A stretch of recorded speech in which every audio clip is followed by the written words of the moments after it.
En el nombre del Padre, y del Hijo, y del Espíritu Santo. Amén.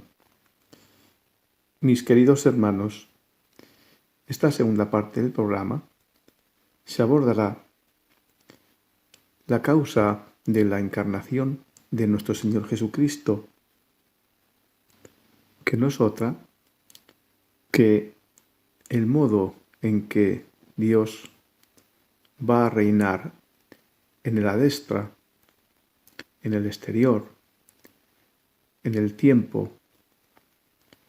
Nuestro Señor Jesucristo se encarna con un lado de la naturaleza, la divina y la humana.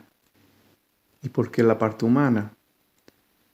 Porque nuestro Señor Jesucristo, a través de su humanidad, despliega todos los efectos de la divinidad a través de toda su vida en la creación. Sirve a la propia humanidad, a la divinidad, para manifestarse en la destra. Por tanto, hermanos, la humanidad de nuestro Señor se convierte en la morada de la divinidad, de la naturaleza divina. Subsiguientemente, nuestra creación, la del resto de criaturas, es el modo en que nuestro Señor, al encarnarse, todos y cada uno de nosotros, de las criaturas, somos concebidos en Él. De ahí nuestra imagen y semejanza, cuyo destino debía ser que por la unidad en el Hijo tuviéramos la unidad con el Padre. El apóstol San Juan 17 nos lo ordena, nos lo comunica, cuando le dice al Padre: yo en ellos, para que yo y ellos estemos unidos en ti, para que seamos todos uno. También, hermanos, veremos la causa de la concupiscencia, esa herencia del pecado de Adán, esa herencia de la humanidad, de las consecuencias del pecado, y de la explicación de la causa por la cual existen las miserias entre nosotros, que no son otras que la facultad que nuestro Señor nos concede para poder decidir libremente entre el amor a Él o el pecado. En otro caso, hermanos, esa libertad nunca podría haber sido ejercido por el ser humano. Así se lo muestra nuestro Señor Jesucristo a la sierva de Dios en el libro del cielo. Y por último, hermanos, se dará a conocer las tres pasiones de nuestro Señor: la del amor, la del pecado y la de los judíos, y de lo que hemos perdido por olvidarnos de la pasión de nuestro Señor, no aprovechar lo que en ella contiene. Nos acompaña nuevamente el Padre Osvaldo Perleche Santa Cruz, párroco de la parroquia de San José de Cartavio, en la archidiócesis de Trujillo, Perú. El Padre Ángel Martínez Sagasti, miembro del Opus Dei, residente en Paraguay. El Padre Pedro Luis Reyes Lebrón, párroco de la parroquia de San Jorge en Puerto Rico. Y el doctor Tomasini, como traductor de los escritos de la sierva de Dios Luisa Picarreta y experto en el conocimiento de los mismos. Le damos paso, doctor. Muchísimas gracias por estar con nosotros. En la eternidad, la humanidad del Verbo, lo que en el futuro, en el tiempo, se va a llamar Jesús, ya estaba. Y en esa imagen que él había pensado, es en donde toma el modelo para la creación del hombre. Y si tenemos en cuenta que esta imagen es el cuerpo perfecto o el ser perfecto para que la divinidad pueda llevar a cabo sus acciones. La divinidad es luz, el hombre tiene ojo, para que esa luz pueda incidir y pueda ser útil. Una luz sin ojo no sirve. Un ojo sin luz tampoco sirve. La divinidad, o sea, la divinidad es movimiento, ¿sí? El hombre tiene la capacidad de moverse, de desplazarse. En el hombre, la divinidad tiene esa posibilidad de llevar a cabo sus acciones. La divinidad es el latido de toda la creación, pero no tiene corazón. Crea un corazón en la humanidad, o sea, lo genera para poder poner su movimiento de latido en todo lo creado. Y así por el estilo.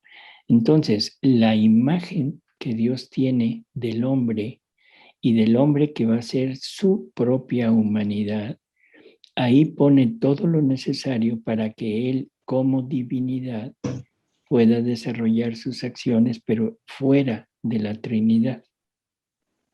O sea, en esa creación que va a ser como una casa. Por lo tanto, el punto principal del encarnarse del verbo no es venir a redimir, no es causado por el pecado, que eso a veces se ha pensado, que el verbo se tiene que encarnar para venir a redimir. No, el verbo estaba la idea de la encarnación del verbo desde toda la eternidad para que Dios pudiera tener su reino en el adextra. Y eso como que no lo entendíamos hasta ahora con los escritos de Luisa, en donde Jesús le revela y le dice que un bien no es completo si no se tiene por dentro y por fuera. Dios en su interior, en su adintra, tiene todo. Es completo, es perfecto, no le falta absolutamente nada. Pero no hay una adextra. No hay con quién relacionarse aparte de él. Por lo tanto, ahora la creación es con esa finalidad, poner a alguien divino para poder tener esa relación de amor a la par, pero en el adextra, y ese es Jesús. Entonces, la finalidad de la encarnación del Verbo era tener el reino de Dios en el adextra, que era en el mismo Jesús. Y aquí ya nos tenemos que ir directamente a los escritos de Luisa, porque ya no hay nada en la revelación pública donde Jesús nos dice que cuando decir que antes de crear al hombre, Él ya está hablando como humanidad, como ser humano. Dice, yo le dije a mi amor, no quiero estar solo. Quiero a la criatura como compañía para entretenerme con ella, compartir con ella todo lo mío y poder tener una relación de amor tanto afuera con ellos y como adentro con la divinidad. Y esa es la causa de la creación de nosotros. Ahora, para que Jesús, hombre y Dios verdadero, pudiera tener una relación de amor en el adextra, forzosamente se necesitaba que el ser creado, él sí, nosotros somos creados, tuviéramos exactamente lo mismo que él, que fuéramos divinos igual que él. Y eso nos lo deja dicho San Juan y nos lo deja dicho Jesús. O sea, no es tampoco nada nuevo. Lo malo es que no nos dijeron el cómo. Jesús en la última cena. O sea, Jesús me dice, yo en ti, el Padre en mí, y ahora somos uno. ¿Sí? Igual que el Padre y yo somos uno, si yo me uno a ti, ahora tú participas de esta unidad entre Padre y yo. O sea, ¿se acuerdan de esas palabras? Padre, yo en ellos, tú en mí, para que ellos sean uno y sean uno con nosotros de la misma manera que tú y yo somos uno. Y San Juan nos lo deja perfectamente explicado en que en su primera carta, esto es algo que se ha repetido y repetido, donde San Juan dice, hijitos, ya somos hijos de Dios. O sea, ya está la redención, ya Jesús nos redimió, ya tenemos acceso al Padre, ya tenemos acceso al cielo, ya está restituido, perdonado el pecado original, ya somos hijos de Dios. Pero lo que debemos ser, no lo conocemos. Es tremenda esa frase. Lo que debemos ser, no lo conocemos. Sabemos que cuando Él, refiriéndose a Cristo, se revele, o sea, se muestre, entonces veremos, sabremos lo que debemos ser, porque lo veremos tal cual es. En este punto es en donde yo quisiera centrar ya todo lo de la pasión, porque ahora ya tengo la idea de que yo debo ser igual que Jesús, con Él en mi interior, no por mí, sino como un don que Dios me va a dar y que lo quiero tener junto conmigo, y que eso es lo que me va a dar la posibilidad de actuar como Dios. Doctor, ¿Sí? quería hacer un inciso ahora que va a entrar en la pasión del Señor. En lo referente a algo que yo creo que todos nos hemos preguntado alguna vez y que es bastante común plantearlo. Quien realmente se sale de la divina voluntad es Adán. Quien comete el pecado de la desunión con el Creador es Adán. Luego, esa herencia de todas las criaturas que han descendido del seno de Abraham, de Adán y de Eva, esa herencia de la concupiscencia, en definitiva, no habiendo sido la criatura quien ha originado aquel pecado, sin embargo, es heredera. Ciertamente el Señor ha pagado por todos nuestros pecados, pero la criatura ha empezado a pecar a raíz de esa herencia de la inclinación al pecado, de la concupiscencia. Entonces, la cuestión es, ¿se conoce cuál es la causa por la cual toda la humanidad es heredera de ese pecado original del primer hombre, no Jesucristo, de Adán en este caso?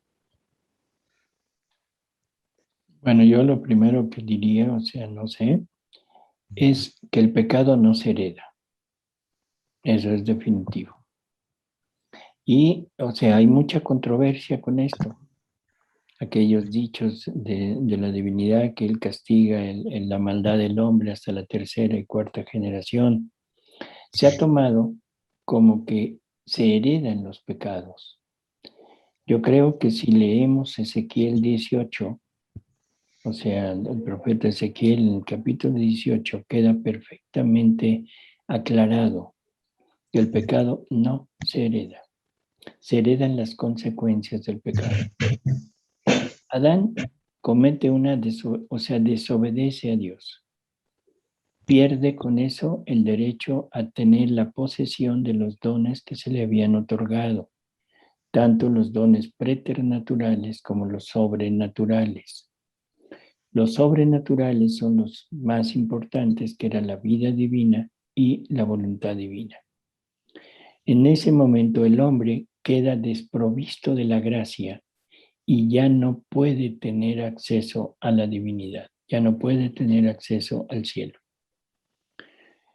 Ninguno de los grandes del Antiguo Testamento, ninguno de los grandes santos, un un Abraham, un Moisés, un Isaías, un Elías, todos los profetas, incluyendo a San José, ninguno pudo entrar al cielo, porque todos estaban muertos a la gracia.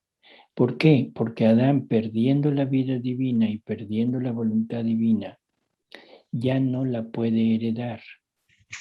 O sea, lo que nosotros llamamos pecado original es la ausencia de vida divina y de voluntad divina, la ausencia de la gracia. Por lo tanto, quedamos totalmente inermes. Yo no heredo el pecado de Adán, no heredo la desobediencia, heredo la consecuencia de esa desobediencia, que es diferente.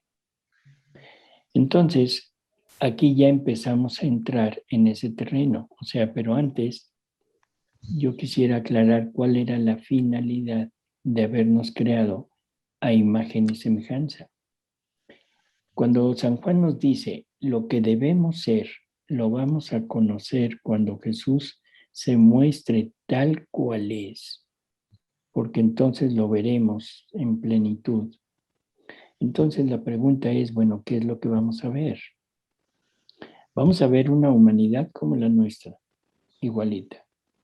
Vamos a tener una naturaleza espiritual igual que la suya, un alma, un espíritu, las tres potencias del alma, porque él tenía un alma, un espíritu y tenía voluntad humana, inteligencia humana y memoria humana. Eso también lo tenemos nosotros. Pero ahora la pregunta es, ¿qué más tendrá? Bueno, pues simple y sencillamente lo que tiene es naturaleza divina. Y esa es la que perdimos. Esa es la que ya no tenemos nosotros. Esa naturaleza divina tenía que actuar, ser semejante a las acciones de Jesús, o sea, actos divinos. Y lo que Dios quería era tener una retribución de actos divinos con actos divinos, un amor divino que Él nos da y un amor divino que le damos, una gloria divina que nos da y una gloria divina que le retribuimos. O sea, es ese intercambio de vida divina. Jesús en pocas palabras nos dice esto en los escritos de Luisa, cuando dice vivir en la divina voluntad es darle Dios a Dios. Entonces, lo que el hombre perdió fueron los dones. Lo que el hombre perdió fue toda esa inmensidad de riqueza de vida y de voluntad divina. Pero hoy la pregunta es, ¿y Dios qué perdió? ¿O no perdió nada? Por supuesto que perdió. ¿Y qué fue lo que perdió? Bueno, simple y sencillamente pierde la parte de la retribución. La parte de la retribución, de esa retribución de actos divinos que tenía que tener en él. Eso es lo que Dios pierde. Por lo tanto, ahora la redención que viene a ser Jesús es en dos sentidos. Es redimir al hombre, o sea, redimir al hombre quiere decir salvarlo primero, restituirle la gracia, restituirle la vida divina, y segundo, restituirle a la divinidad todo lo que se le debía. Se le debía actos divinos, se le debía gloria divina, se le debía amor divino. Y esa es la parte fuerte de la redención. Entonces, no es nada más la salvación del hombre, sino es para que eso se le pueda restituir al Padre, se necesita que el hombre sea rehecho, se le sean dados nuevamente tanto la vida divina como la voluntad divina. No es solamente la salvación. ¿Y hay alguna explicación de esa herencia, de esas consecuencias del pecado cometido por Adán? Porque, claro, la criatura, la humanidad entera, hereda esas consecuencias y por ende deja de amar a Dios como el que es el amado. Pero, sin embargo, la criatura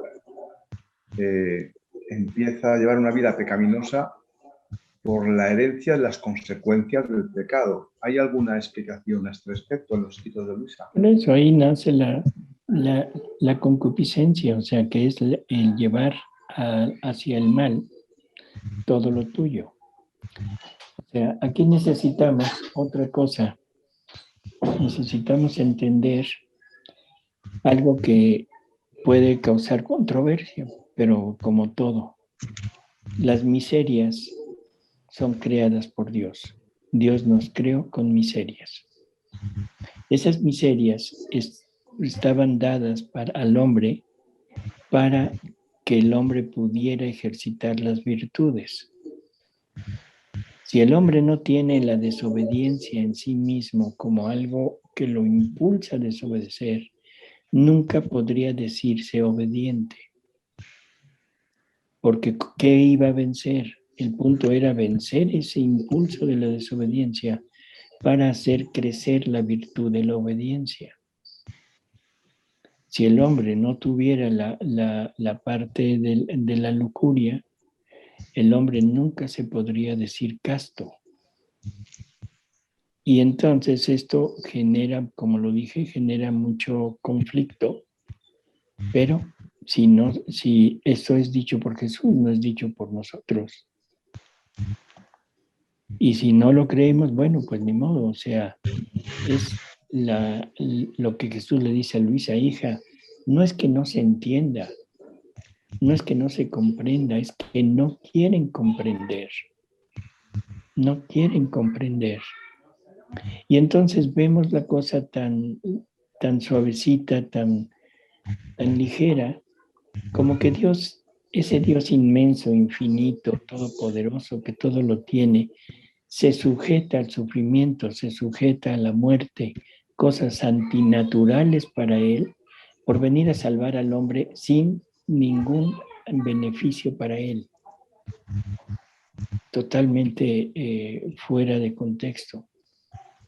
Toda una obra de esa magnitud hecha para una criatura inferior a Dios. No creo que sea lógico el pensarlo así. Me gustaría, perdón, no sé si, ¿en qué texto de Luisa dice este tema? Porque es ¿Cuál? muy, hay que entenderlo bien, me parece. Claro. No sé dónde puede estar. ¿Lo de que viene a redimirse él? No, el de las miserias, que Dios también son hechas por Dios nuestras miserias. Perfecto. Ahorita se lo digo. Pues. Bueno. Deme un segundo.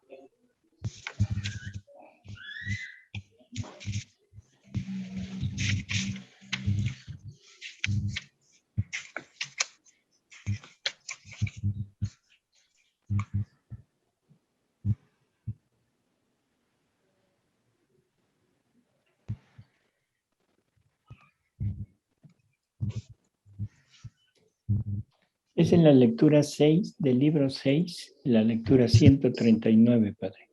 Ok, perfecto. Y dice así, mire, dice así para que más o menos quede claro.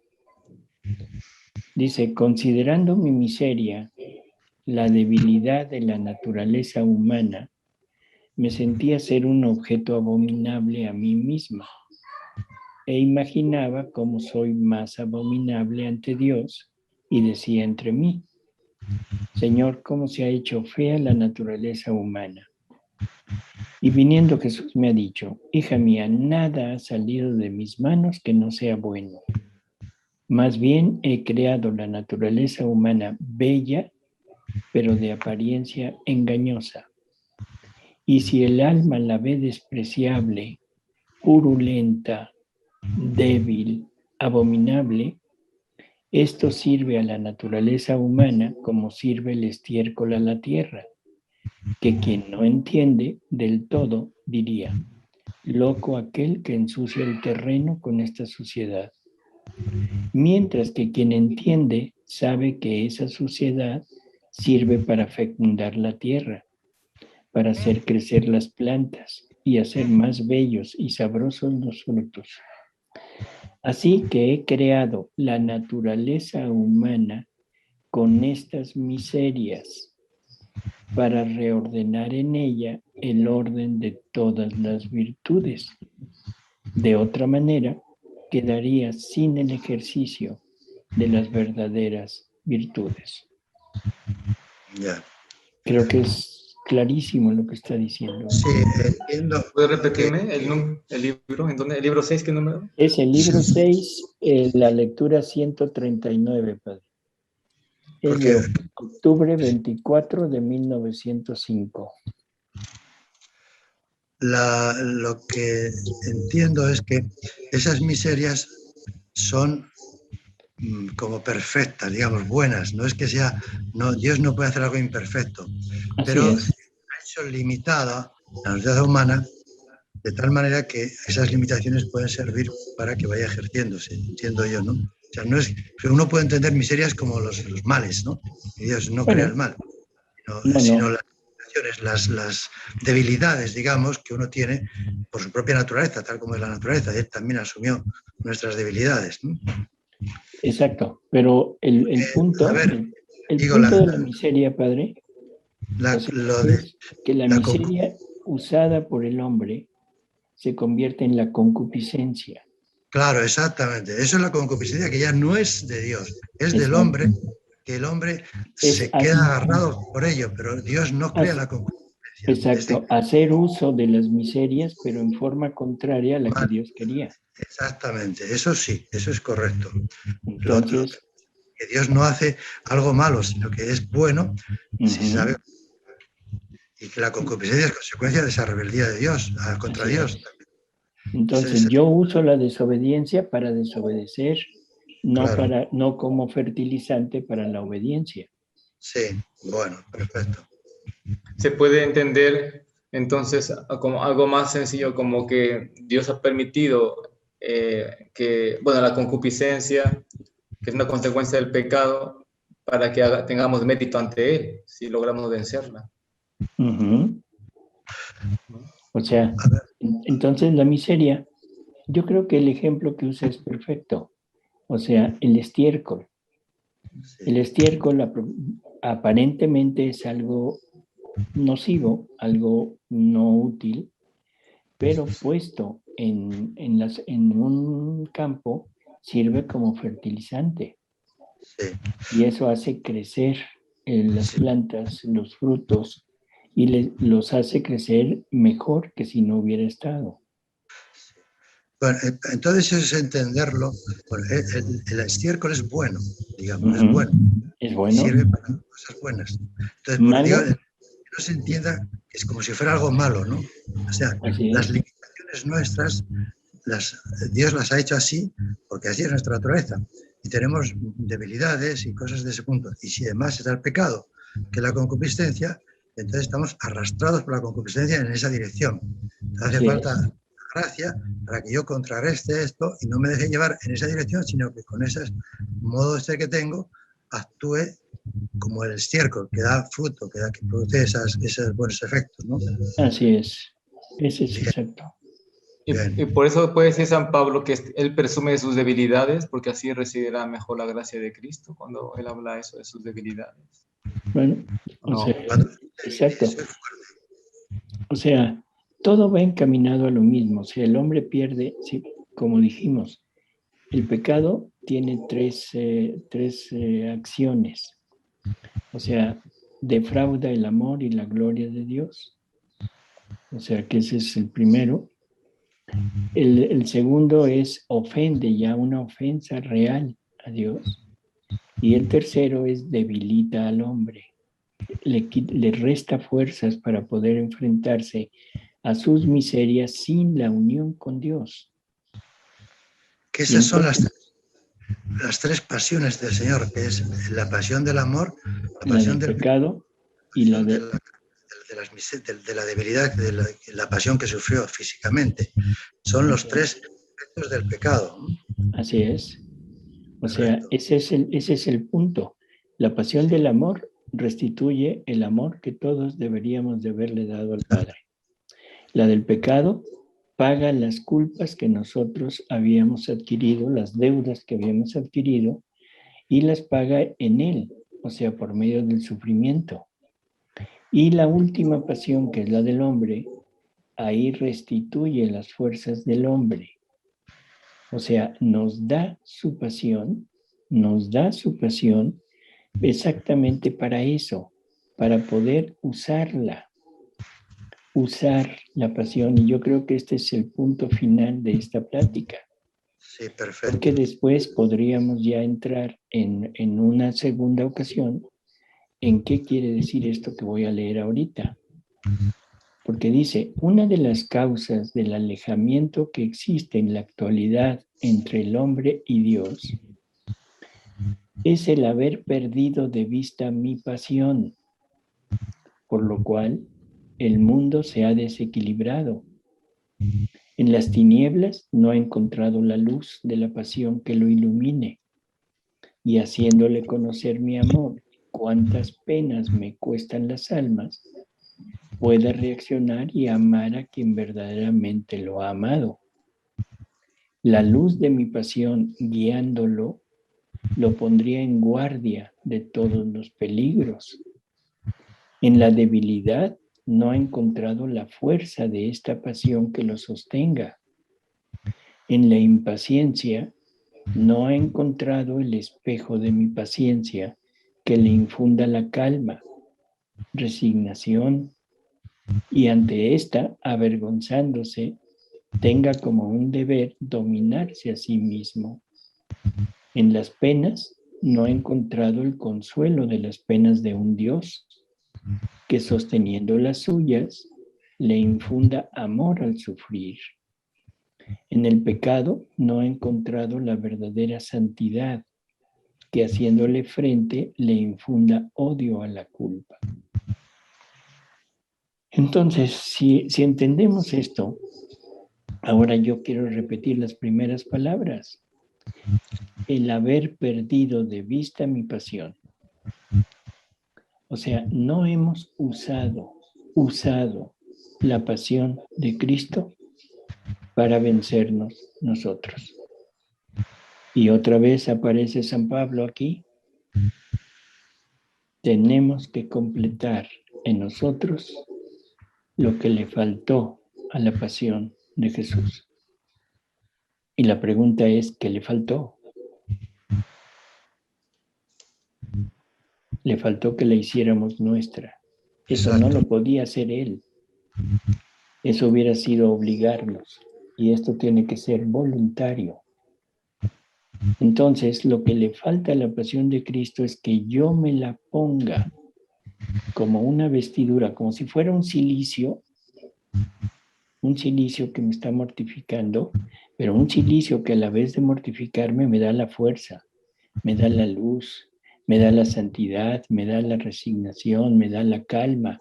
O sea, todo eso es lo que este cilicio de la pasión de Cristo me va a dar.